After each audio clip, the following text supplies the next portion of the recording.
Di ba nga ang ginawa niya nga, kinasabot niya yung mga kaibigan, mga kapamilya, inulong ng pamilya, yun nasa paligid. Ang ginawa niya, dapat wala daw magsasabi. Napakagaling, no? Ang galing! Palakpakan natin to! Walang magsasabi sa'yo, tapos walang lalapit sa'yo. Yun ang ginawa niya. Ako mismo, ina-isolate ko yung sarili ko kasi nga may nararanasan akong kakaiba.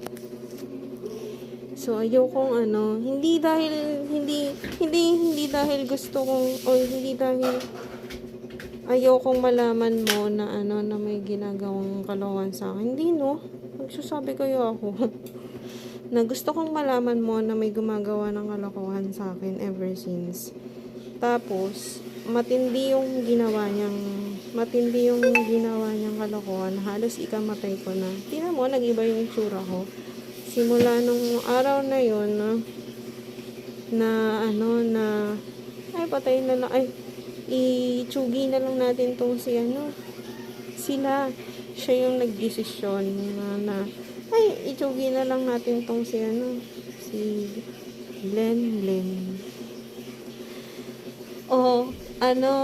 Isi-set up niya dapat kasi nga nakagawa siya ng kalokohan. Ganun yung ginagawa niya. Isi-set up niya dapat na dapat sumama to sa kung kani-kanino para hindi siya makapagsuplong or mabe-break even yung ginawa niya.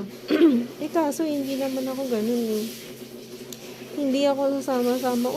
Sabi ko nga dun sa nung pinuntahan ko yung yung kapatid ko dun sa may nakaabang dun sa akin. Sabi ko, manang hindi po ako umaangkas. Parang pinapaangkas niya kasi ako dun sa mga. Sabi ko, saan naman to pupunta? Ganyan. Dapat, ang gusto kong gawin mo, lapitan mo ako, tapos sabihin mo sa akin, tapos pumunta tayo doon. Kaso, naaalala ko na gumawa-gawa ka ng kung ano-ano.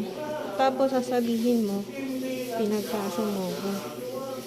Pati yung mga personal na bagay ko sa trabaho, uulit-ulitin ko sa'yo sa trabaho, nag-inform ka doon, nagsabi ka doon na Kaya, ang hinihinala ko,